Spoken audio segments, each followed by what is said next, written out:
The acrid stench of decay clung to my scales as I, Cirrus of the Brock, approached the human encampment on Nexum. Each step felt heavier than the last, the weight of my recent experiences pressing down upon me. The lush vegetation of this alien world seemed to shrink away, as if it too could sense the wrongness that had befallen this place. Our battalion's devastating encounter with the reanimated Tellus replayed in my mind. The screams of my fellow soldiers, the sickening crunch of bones, the futility of our advanced weapons against the relentless horde.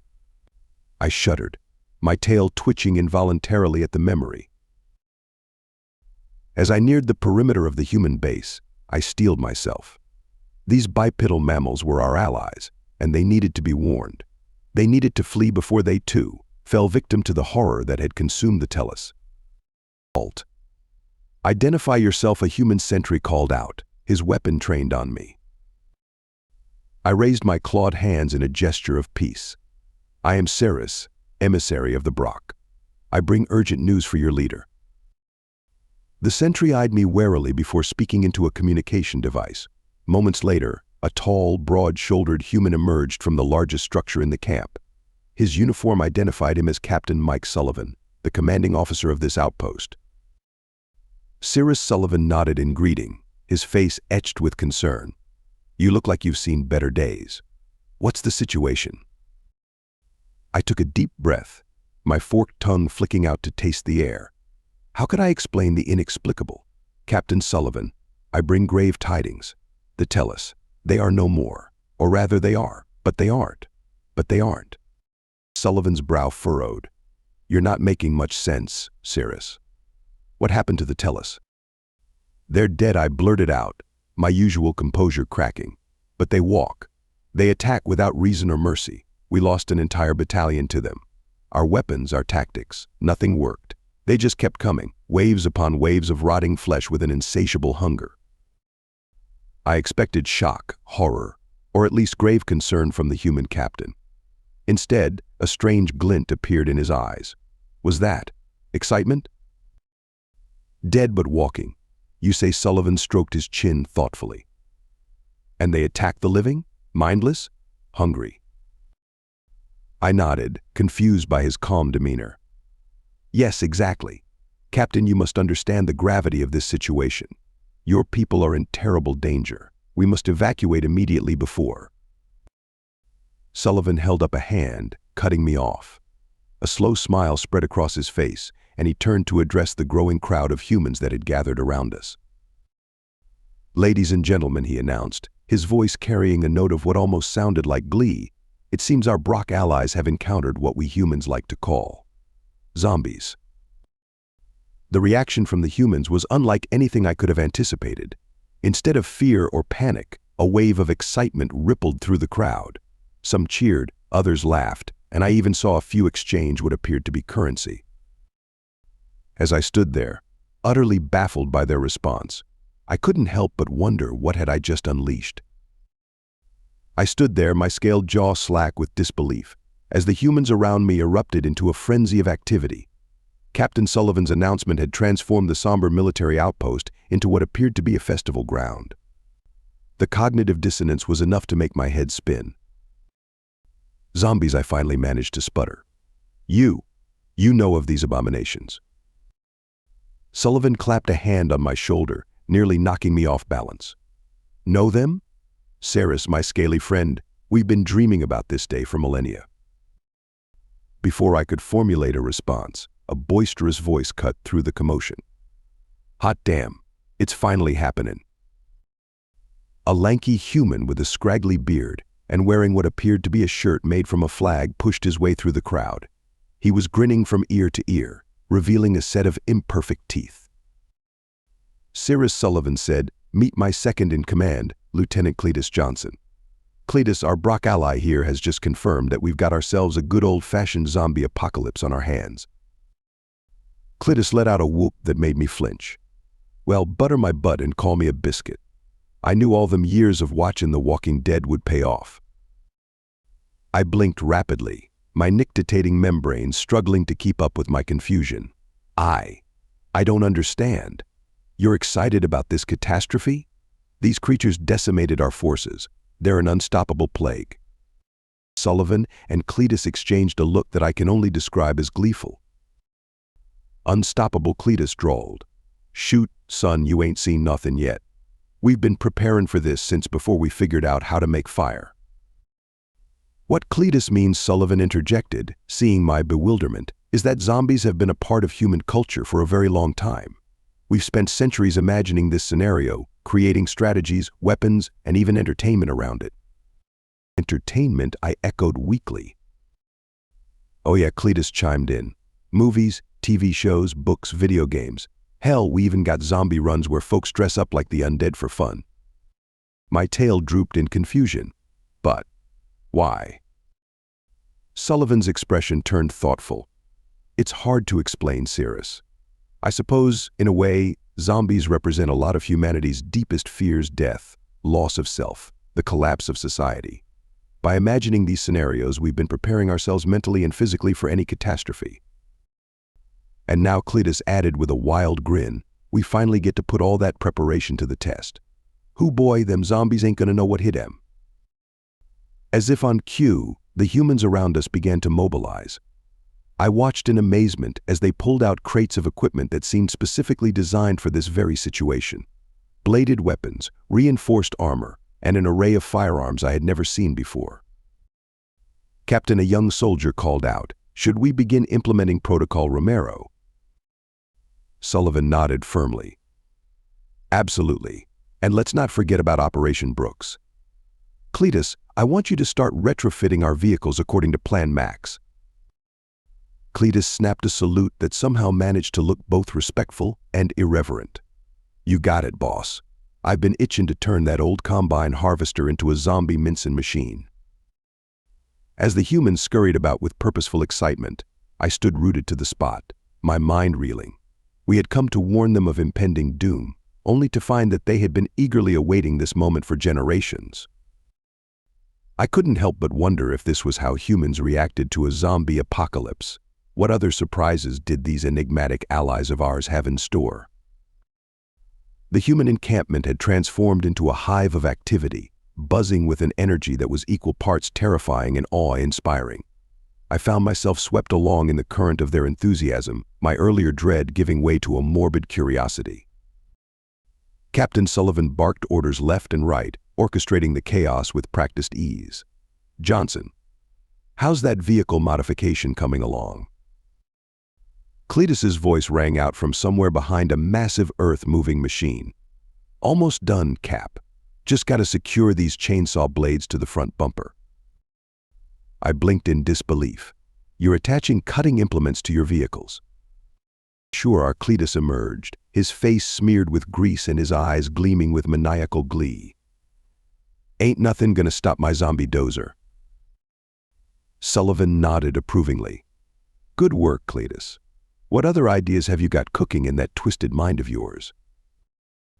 The lieutenant's grin widened. Well, I've been thinking. You know how zombies are attracted to noise, right?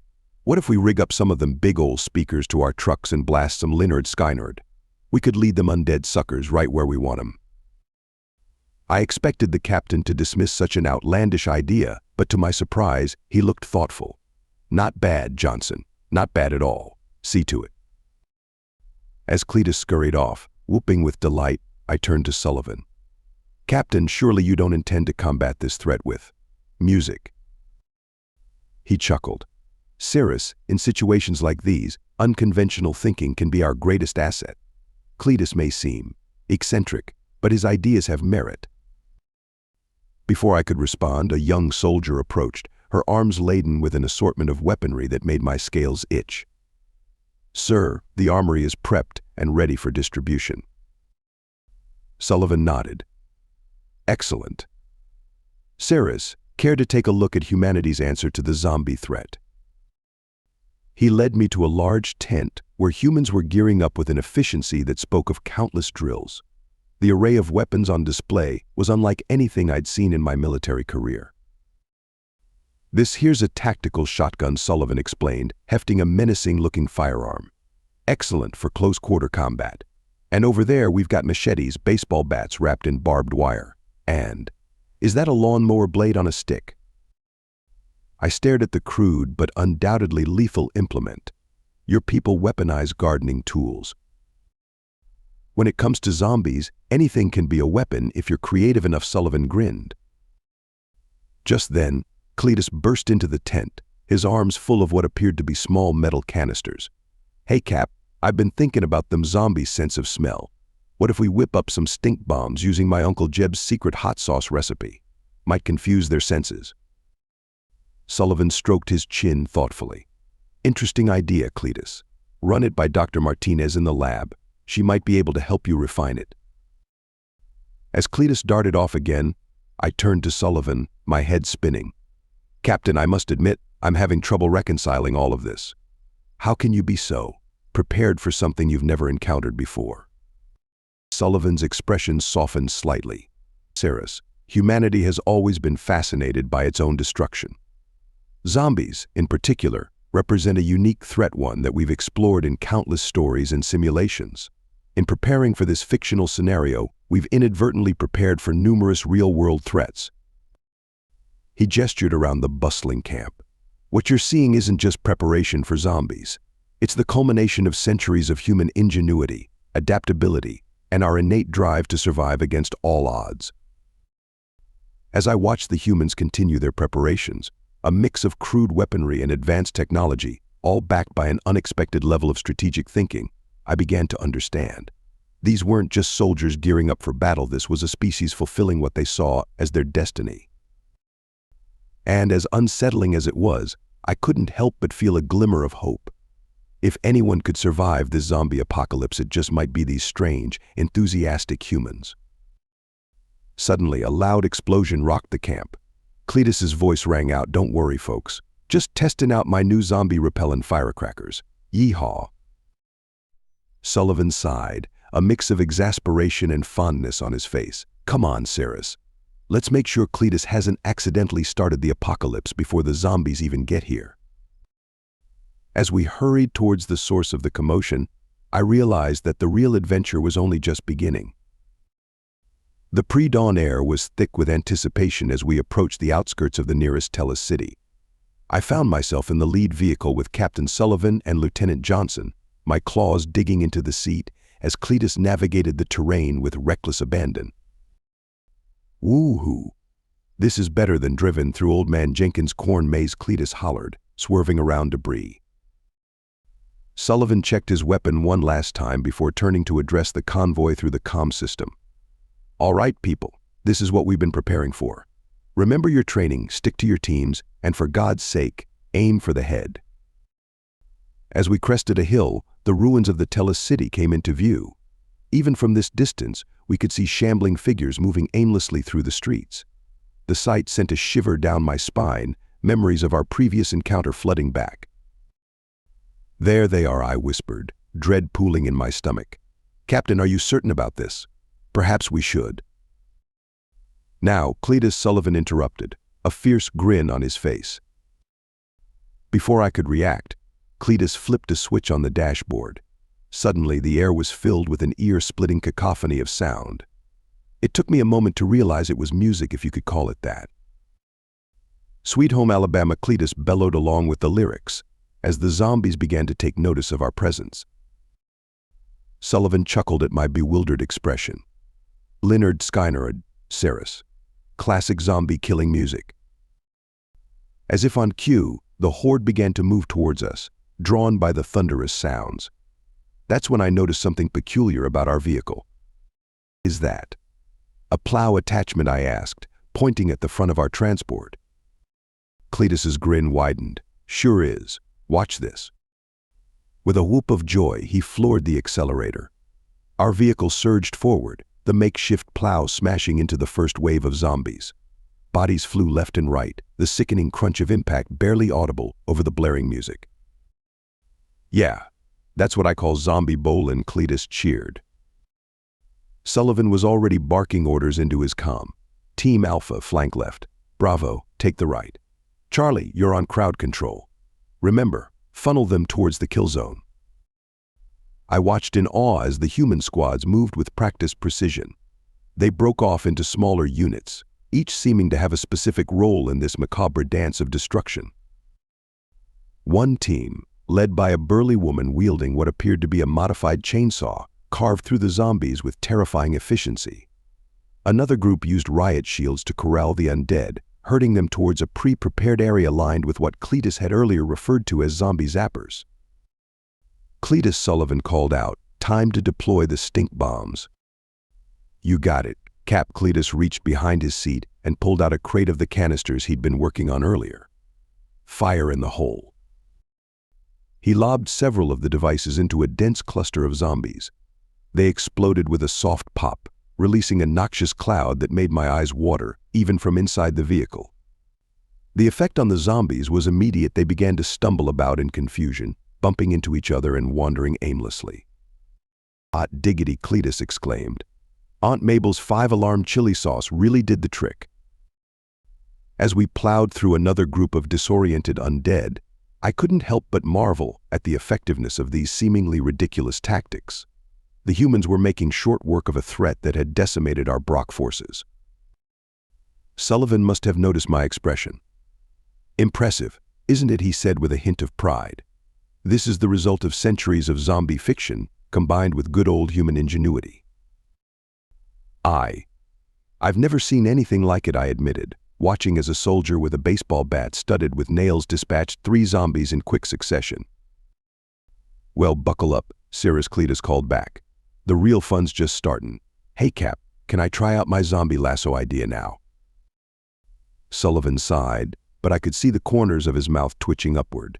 "Go ahead, Cletus. Just try not to hog to yourself this time." As Cletus let out another whoop of joy and began preparing his zombie lasso, I realized that my understanding of humans and of warfare was about to be dramatically revised. The zombie horde might be fearsome, but it was becoming increasingly clear that they were facing an even more terrifying opponent: humanity unleashed. As the sun climbed higher in the alien sky, painting the battlefield in hues of orange and red, I found myself perched atop an overturned Tellus vehicle, watching the unfolding spectacle with a mixture of awe and disbelief. The humans had been fighting non-stop for hours, yet their energy seemed inexhaustible, their tactics growing more outlandish and effective by the minute. "Yeehaw! Get along, little zombies," Cletus's voice rang out across the cityscape. I turned to see him actually riding atop a converted harvesting machine, its whirling blades making short work of any undead unfortunate enough to stumble into its path. Somehow he'd rigged it to play something he called Cotton Eye Joe at deafening volumes, drawing zombies towards the machine like moths to a flame. Captain Sullivan materialized beside me, his uniform spattered with unspeakable substances. "Quite a sight, isn't it?" he remarked, casually reloading his shotgun.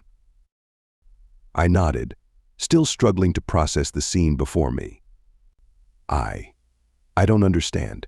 How are you doing this? We Brock, with all our advanced weaponry and tactical training, were overwhelmed in minutes. Yet you humans, with your primitive projectile weapons and farm equipment, you're decimating them." Sullivan chuckled. "Cyrus, my scaly friend, this is the power of human adaptability. Every zombie movie, every apocalyptic novel, every late-night debate about the best way to survive the undead, it's all led to this moment." As if to punctuate his point, a group of soldiers rushed by, wielding an eclectic array of weapons. One swung a cricket bat wrapped in barbed wire. Another wielded dual machetes with practiced ease, while a third lobbed homemade explosives into dense clusters of zombies. Captain, a young soldier, sprinted up to us. "Lieutenant Johnson says he's ready to deploy Operation Roller Derby. He's requesting permission to, and I quote, light this candle." Sullivan pinched the bridge of his nose, a gesture I'd come to associate with Cletus-induced exasperation. "Do I want to know what Operation Roller Derby entails?" The soldier grinned. "Well, sir, the lieutenant has outfitted several autonomous drones with circular saw blades and programmed them to, well, roll through the zombie hordes while playing something called Disco Inferno." To my surprise, Sullivan burst out laughing. "Of course he did. Tell Cletus he has a green light. And somebody better be recording this for posterity." As the soldier rushed off, I turned to Sullivan. "Captain, I must admit, I'm having trouble reconciling all of this. Your tactics seem chaotic, almost random, yet I can't deny their effectiveness. How do you maintain any semblance of strategic coherence? Sullivan's expression turned thoughtful. It's a balance, Cyrus. We have our standard military protocols, our tried and true tactics. But we also know the value of thinking outside the box. He gestured towards where Cletus was now leading a conga line of saw-wielding drones through a mass of zombies. Sometimes the craziest ideas work because they're so unexpected. The zombies can't adapt to what they can't predict. I nodded slowly, beginning to understand. And your people, they show no fear. How is this possible? Oh, we're scared all right, Sullivan admitted. But humans have a unique way of dealing with fear. We laugh in its face. We make jokes about it. And sometimes we turn it into the adventure we've been waiting for our whole lives. As if on cue, a massive explosion rocked the city center. For a moment I feared the worst, but then I saw a group of soldiers high-fiving each other as a mushroom cloud of, was that glitter, rose above the buildings. What in the name of the cosmic egg was that I exclaimed? Sullivan grinned. Ah, that would be Dr. Martinez's glitter bomb. She theorized that the reflective particles might confuse the zombies' already limited visual processing. Plus, as she put it, if we're going to save the world, we might as well make it fabulous. I shook my head in wonder. The sheer creativity, the blend of scientific theory and outlandish execution, was unlike anything I'd ever encountered in military strategy. As we watched the glitter-covered zombies stumble about in confusion, easy prey for the human forces, Sullivan placed a hand on my shoulder. You know, Cyrus, I think there's a lesson here for the Brock. Sometimes, victory doesn't come from having the most advanced weapons or the most rigid tactics. Sometimes it comes from embracing the chaos, from finding joy in the face of adversity. I nodded slowly, my perspective on warfare and on humanity forever changed. I believe you may be right, Captain. Though I shudder to think what the Brock High Command would say if I suggested we incorporate, what did you call it? Roller derby into our military doctrine. Sullivan laughed. Baby steps, Cyrus. Maybe start with a glitter bomb or two. As we turned back to the battle, watching humans whoop and holler as they dispatched the undead with increasingly creative methods, I realized that the zombies never stood a chance. They had encountered an enemy that had been eagerly preparing for this fight for generations, an enemy that faced the apocalypse not with dread, but with gleeful determination. And for the first time since this nightmare began, I felt a glimmer of hope. If this was humanity unleashed, perhaps the galaxy stood a chance after all. As the twin suns of Nexum began to set, casting long shadows across the war-torn landscape, an eerie silence fell over the Tellus city. Where once the air had been filled with the moans of the undead and the battle cries of humans, now there was only the occasional crackle of settlement fires and the distant hum of cleanup operations. I stood atop a hill overlooking the city, my scales still coated with a fine layer of glitter, a memento from Dr. Martinez's fabulous area denial weapon. Captain Sullivan stood beside me, his posture relaxed but alert, a stark contrast to my own lingering tension. Well, Cyrus, Sullivan said, breaking the silence, what do you think? Not bad for a day's work, eh? I shook my head in disbelief. Not bad? Captain, in a single day you've accomplished what I would have deemed impossible this morning. You've essentially cleansed an entire city. Sullivan chuckled. Just doing what we've been training for all our lives, even if we didn't know it. As if on cue, the roar of an engine drew our attention. Cletus came barreling up the hill in his modified zombie dozer, now adorned with various undead trophies and still blaring that infernal Sweet Home Alabama song. Ooh-ee. That was more fun than a greased pig contest at the state fair, Cletus whooped as he jumped out of the vehicle. Hey Cap, think we can get them eggheads back home to whip up more of them zombies? I've got some ideas for a zombie rodeo I'm just itching to try out. Sullivan sighed, but I could see the fond smile he was trying to hide. Stand down, Cletus. I think we've had enough apocalypse for one day. As Cletus wandered off, muttering something about zombie line dancing, I turned to Sullivan.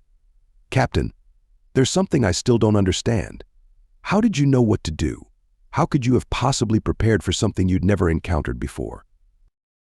Sullivan's expression turned thoughtful. Sarah's zombie stories have been part of our culture for centuries. In a way, they represent some of humanity's deepest fears: loss of self, mindless consumption, the collapse of civilization. By imagining these scenarios, by telling these stories, we've been preparing ourselves for any catastrophe. He gestured towards the city, where human soldiers were efficiently dispatching the last few stragglers and beginning the process of securing the area. What you saw today wasn't just about killing zombies.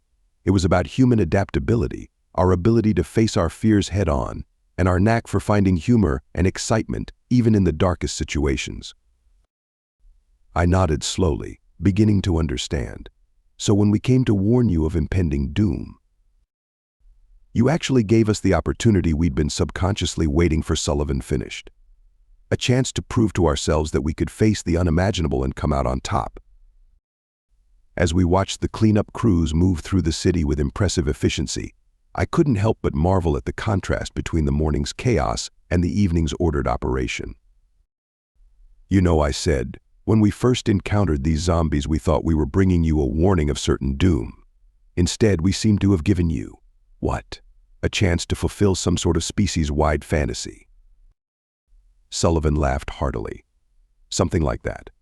Though I doubt Cletus will be satisfied until he gets to try out his zombie waterski idea. I shuddered at the thought, but couldn't suppress a chuckle of my own. I must admit, Captain, you humans continue to surprise me. I'm not sure whether to be impressed or terrified by your species. Why not both? Sullivan grinned. It's worked out pretty well for us so far.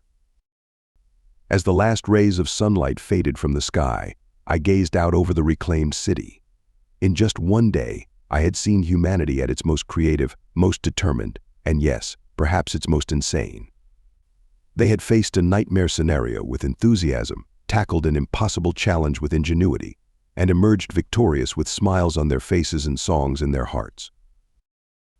I realized then that the galaxy had grossly underestimated these strange, bipedal mammals. They weren't just survivors, they were conquerors of their own fears, masters of adaptation, and apparently the universe's most prepared zombie slayers. As we made our way back to the command center, where plans for securing and rebuilding the city were already underway, I couldn't help but wonder if this was how humans handled zombies. What other surprises did they have in store for the galaxy? One thing was certain: I would never underestimate them again. And perhaps, just perhaps, I would suggest to the Brock High Command that our own military training could use a little more human creativity. After all, one never knows when one might need to face an army of the undead with nothing but a lawnmower, some hot sauce, and a positive attitude. Thank you so much for listening to this story. I hope you loved it.